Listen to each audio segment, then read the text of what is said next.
Hey guys, welcome to another episode of Foresight TV. My guest today is Isabelle Guarino. I'm going to do a little bit of a prep here. I first came across her organization that her father, Gene, founded. I would see him do these big pitches for people to get rich with small 6-bed buildings.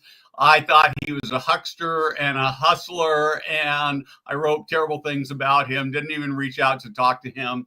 And one day he showed up at a conference and he said, "Yeah, I came just to see you." And I thought, oh man, am I going to get it? We sat and we had lunch. We became great friends. I am a huge fan of what he was doing. Sadly, he passed away during COVID. Isabelle has taken over, doing amazing things, changing the world. We're going to get deep into this conversation. But before we get started, I got a couple things I need to talk about. First off, thanks for joining us at Foresight TV today. We know that Foresight is not everybody's cup of tea. We are not afraid to tackle the hard topics. We're not afraid to say, here, these are things that we need to work on. We need to get better. Too many people in our industry don't like to talk about the hard stuff. I've got one of those articles coming out on Monday. We need to be doing that. We don't do it because we hate senior living. We do it because we love senior living and we want it to be better and better and better. So I'm really glad you're here today. If you're doing something amazing, changing the world, we would love to hear from you. We'd love to have you as a guest, maybe on Foresight TV or Tech Tuesday.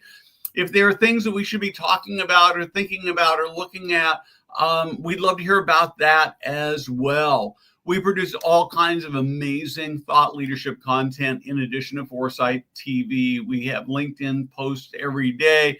There's the Foresight podcast that Rachel Hill host. We've got Tech Tuesday where we talk about technology and senior living. And the most impactful thing we do is the Foresight website where we publish new leadership content every day. It's free. It's easy to subscribe to. You can see the QR code up on the screen. There's also a link in the chat. Click on that, give us your name, your email, and you are good to go. You will get an email from us every day. If you don't like it, it's easy to unsubscribe from.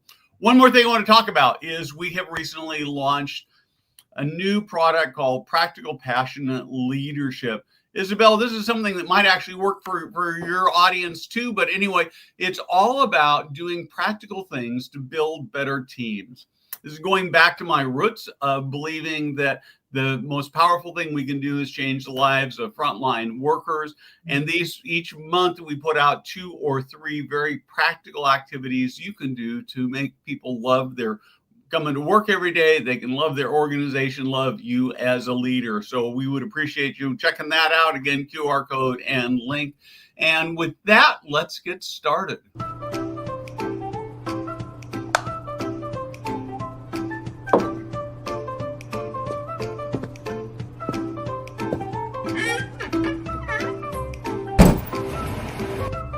Hey guys, Steve Moran here.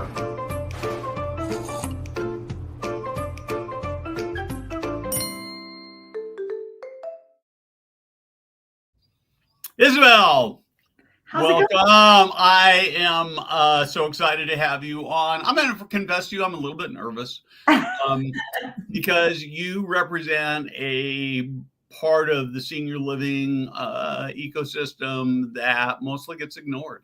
And so I want to talk to you about what it feels to do that. But let's just start and talk a little bit about who you are and who RAL is and what you do. Yeah, well, thank you for having me on the show. And I love that intro because that's exactly how I describe how we met each other too. So I love it. But basically, my father started, investing in residential assisted living homes when my grandmother needed care and assistance. He wanted something, better for her, smaller for her, with more attention and, that quality hands-on experience. And so with the intent for, her having a place that could get all of those things, we kind of stumbled into the residential assisted living space. And that was about 15 years ago. And almost 11 years ago, people started asking him, "What are you doing? How can I get into this too?" So from a real estate perspective, he started training on it.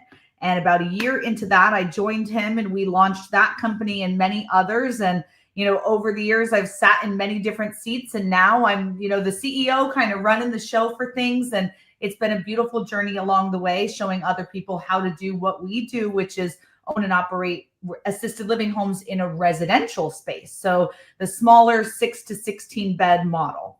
Now, and that varies quite a bit from state, depending on what state, right? Yes, yes. So I know in California where you are, you're limited to 6, right? Unless you're adding fire suppression and applying for a variance and doing all these other things to go above and beyond. Then you can get above that 6. But where I am in Arizona, we're limited to 10. And you have other states like a Texas where you're limited to 16. So typically it's between that 6 to 16 range. Gotcha. And one of the things that I've noticed is there's a lot of variability in terms of the prevalence from state to state. So in California, you probably know the numbers better than I, but my sense is there are 6,000 or 7,000 sort of these small home 6 beds or some really small assisted living. But I know there are some states where there aren't a lot. Why is that? Totally. There are states where our students opened the first residential assisted living home. So definitely there is variety depending on the states. California, you're right on the money. There are way more there. In Arizona and Florida are probably right up there with California. But there are other states, especially in the Northeast, where our students opened the first homes in New Hampshire, Rhode Island, Connecticut, just to name a few. I think they're about to open Massachusetts, and I think they might be like the 3rd RAL home out there. But I really think it's not catching on as big or as prevalent in those places because real estate isn't always used as creatively, maybe than the way it's used kind of on the West Coast. Also, smaller care homes started in Washington State.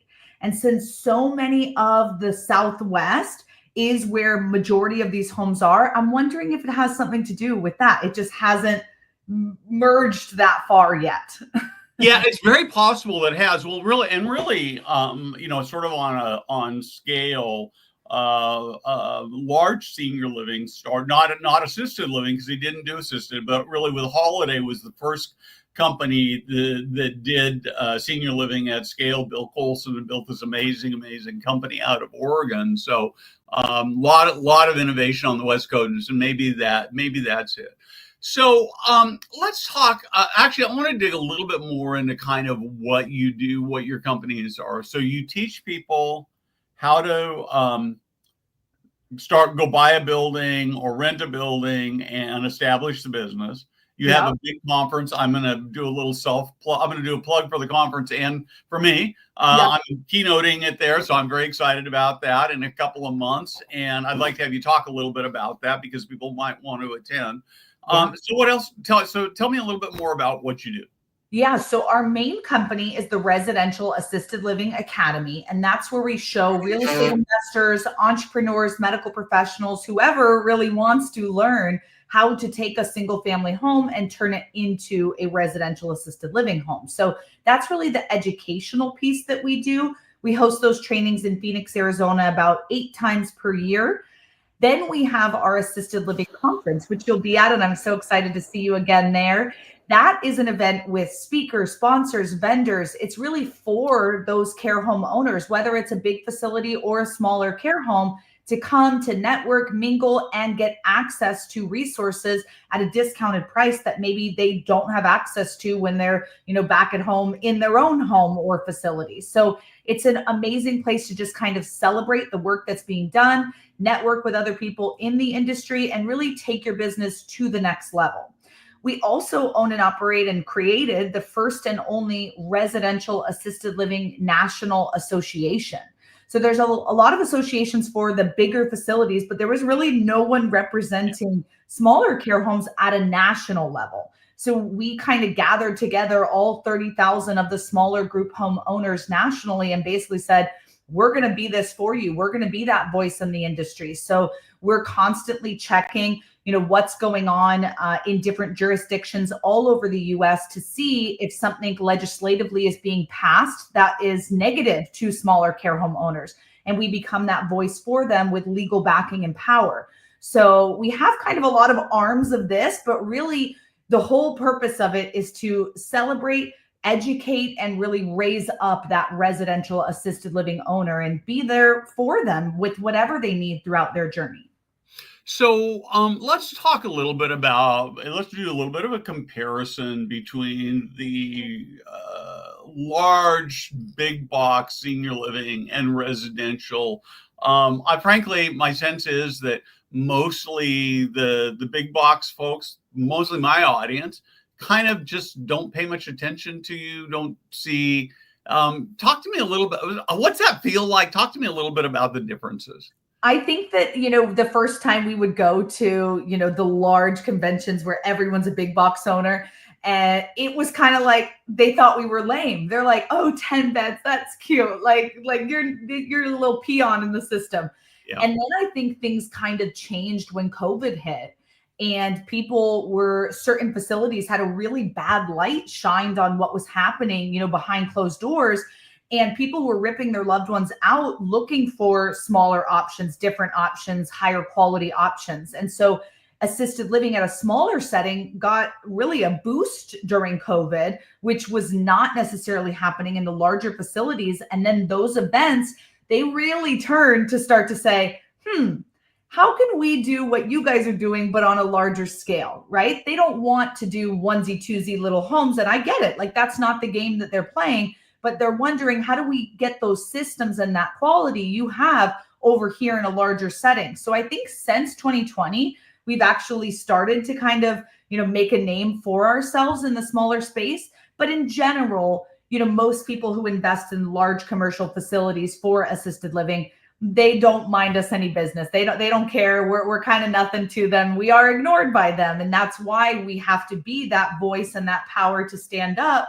to fight for, what's appropriate in a smaller care home versus a larger. Before, for example, if a state said, well, all assisted livings have to have commercial kitchens and commercial fire suppression and parking lots and this and that, it's like, that doesn't work for a smaller care home always. And if they just pass that law, it would kind of screw over all of the smaller care home owners. So it's not that we're against rules and regulations, but they need to be different because they're different styles of assisted living. So let's talk about so are you guys like anti big enterprise senior living? Kind of. Okay. A little honesty on Foresight TV. I love that. Let's talk about the difference, because I would argue that there are actually people who actually are better served in larger communities. Yes, and we've talked about that before. I really think if you're on the assisted living is a spectrum, right? You've got assisted living, you've got independent living, you've got memory care and skilled nursing. There's so many different levels of what is needed for a senior. And if you are on more of the independent level, honestly, big boxes are better. And I've said that before because they've got the entertainment, they've got the social community and fun and interaction. And it doesn't really matter if the ratios are 30 seniors to one caregiver, because you don't need a ton of attention. But if you are a high need memory care patient, you cannot have a 30-to-1 ratio where you call your call button and no one comes to you for an hour or two. Like, that doesn't work. You need constant attention and someone watching you. And in a smaller home where it's a 4-to-1 ratio setup, it's really more beneficial. So I think it's super dependent on the senior. And, really most of the people living in smaller care homes are more high need, and definitely usually memory care needs as well. The other thing that I find here in California, for the most part, is that the residential homes tend to be less expensive than the large enterprise senior living. Is that your experience as well? I would say that they're about equal, if not a little bit cheaper. Yes. And to me, that just comes down to, like, it's business at the end of the day. It costs a lot more to build a huge commercial facility. The AC pumping through the building every day is a whole, everything just costs more, which goes down to the fact of why the ratios are so different. If they had the same ratios we had, that would cost way more to the bottom line, to that senior. So instead of paying $12,000 a month, you might be now having to pay 18, because we all know staffing is one of the largest expenses in this industry. So they're trying to make their numbers work just like we're trying to make our numbers work. So as you look at these the residential homes that you serve, What percentage of those are people who are actually living in the houses versus just running them as businesses? Because that's still moderately prevalent, right? It's totally prevalent. About 80% of the smaller residential assisted living home model are run mom and pop style.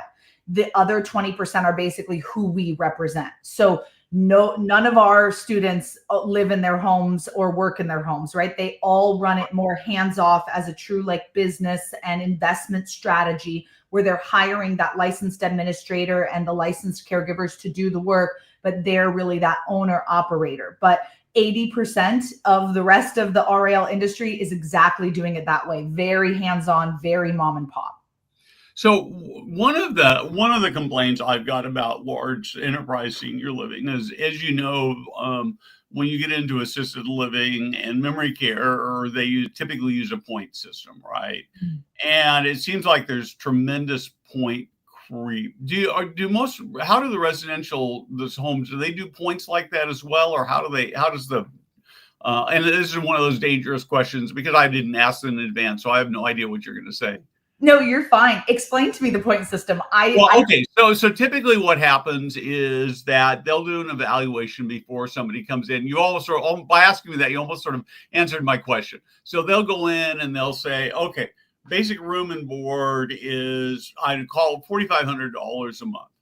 And then you're a level one, which adds another $700 a month because you need, help with just medication. And then you need help with bathing, and that takes you up another 22 and so forth. And it can get up to maybe an additional $4,000 or $5,000 a month in terms of care.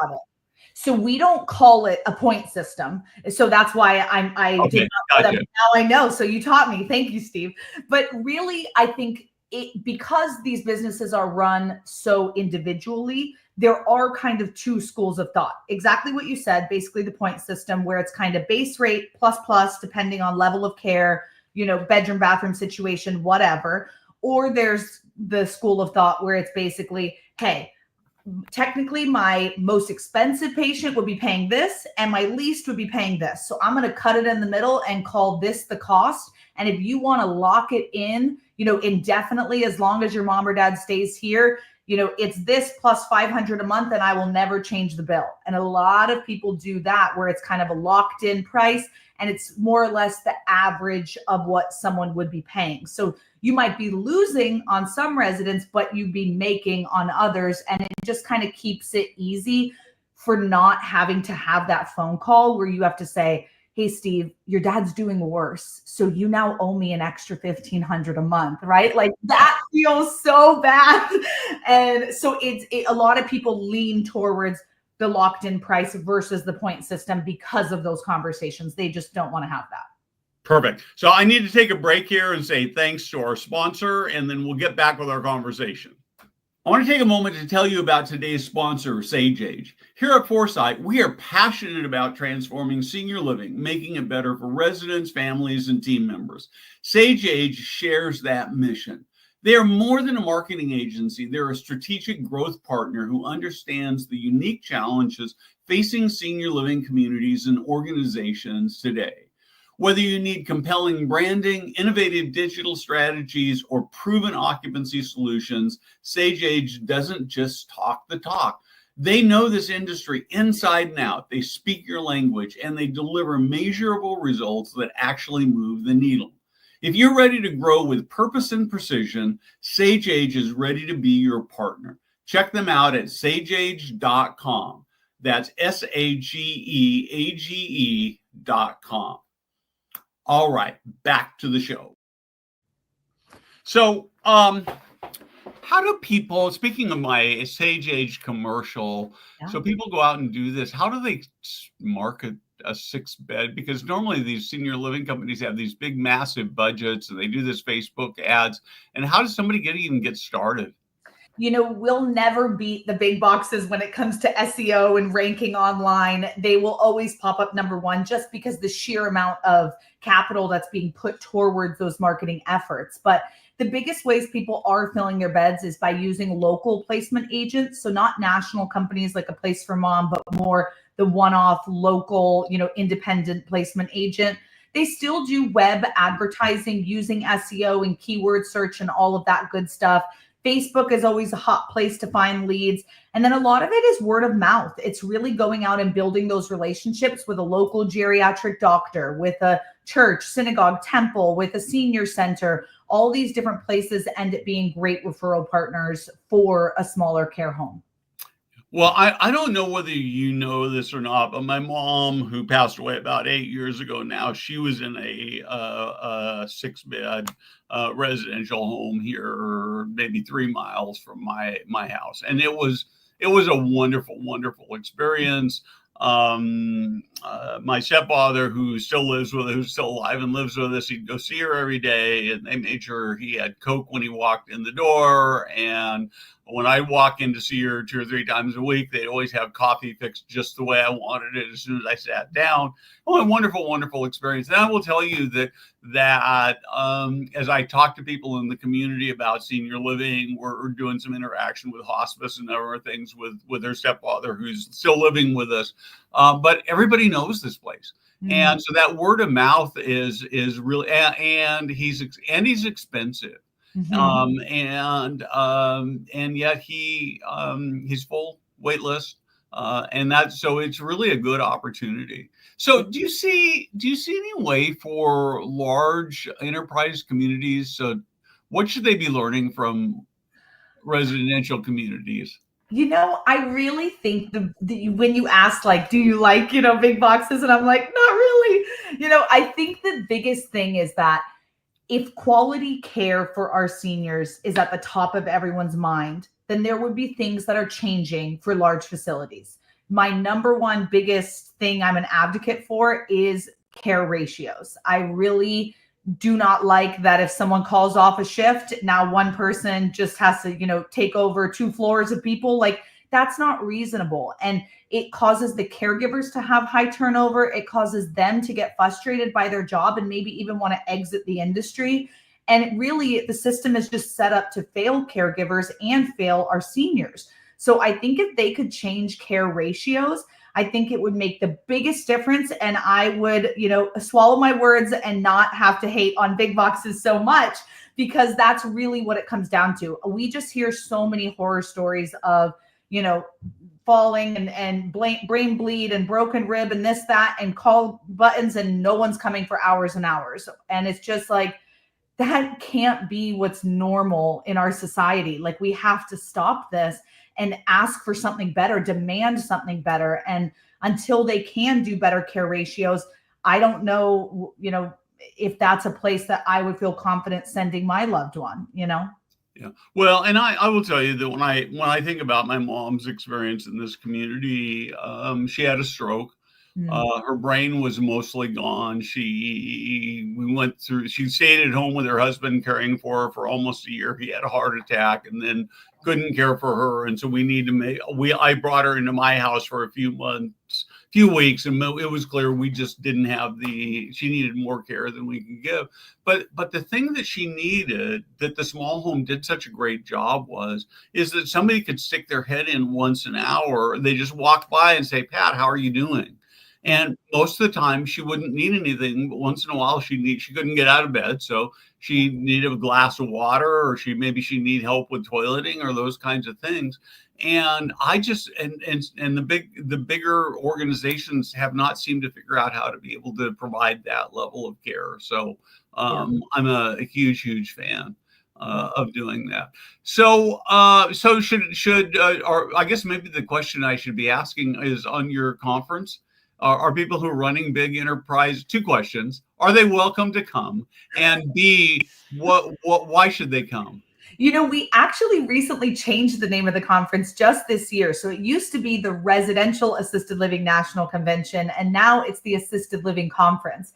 And we made that change strategically because there are so many big box owners who want to do something, a little bit different and better and unique. And there's many of our, community and family who are saying, hey, I want to do more than 16 beds. And so they are getting into that commercial space as well. So absolutely, no matter how many beds you own, or even if you're just getting into this industry, you are still welcome to the conference. We'd love to have everybody there, but we're definitely making a strategic effort this year to open it up and to bring the two communities together to say, how can we learn from one another? Just like we're having this conversation here. How can we learn and what can we do better on both angles to really serve seniors? If you have a heart for seniors, you love seniors, and you want to do good by them, you are welcome to the conference. Well, and the other thing I would say about going to this conference is I try to go to at least one non-industry traditional conference every year.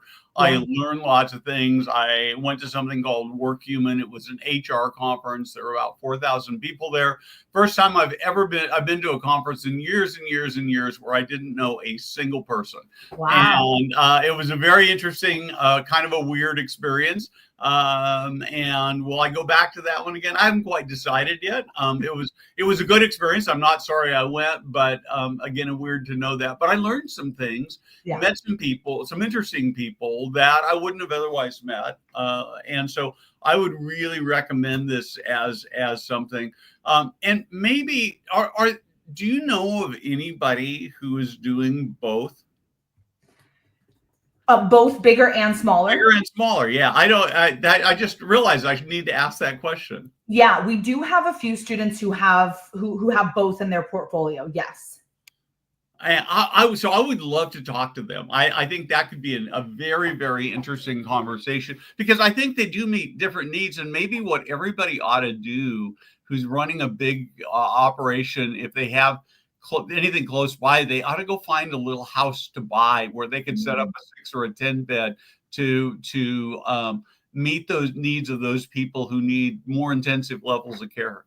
Yep. I think it's a good thing to diversify and have multiple options, because you really just don't know, like we talked about, what does that senior who's coming to you, what do they need?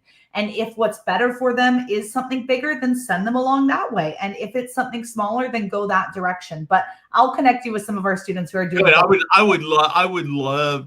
love to do that. Yeah. So I suspect there are going to be people who are watching this who are going to say, maybe I ought to go try that as a business. So we've only got, a minute and a half, 2 minutes left here. Talk to me a little bit about how people might engage if they look at this and say, man, I'm working in it. I'm tired of the big thing. I want to go do this. Talk to me about engaging with you. Yeah, we host our trainings in Phoenix, Arizona, where we really go through step-by-step how to start, own, and operate your own care home. And you can go to this link right here, Residential Assisted Living Academy. We've got a ton of free resources if you just want to start engaging and gathering information, or you can get registered for a class right there. So we got one coming up, actually not this weekend, but next weekend. And then they happen about every 6 to 8 weeks after that. So how long is the class? 3 days. 3 days. Okay. Yep. And if I decide I want to do this, how long does it take to get from saying, okay, I want to go do this until I'm up and operating? Because we teach 4 routes of getting started, we show you how to either buy land and custom build. Oh, my dog's being a little crazy. That's all right. I've got 2 of my feet here, so.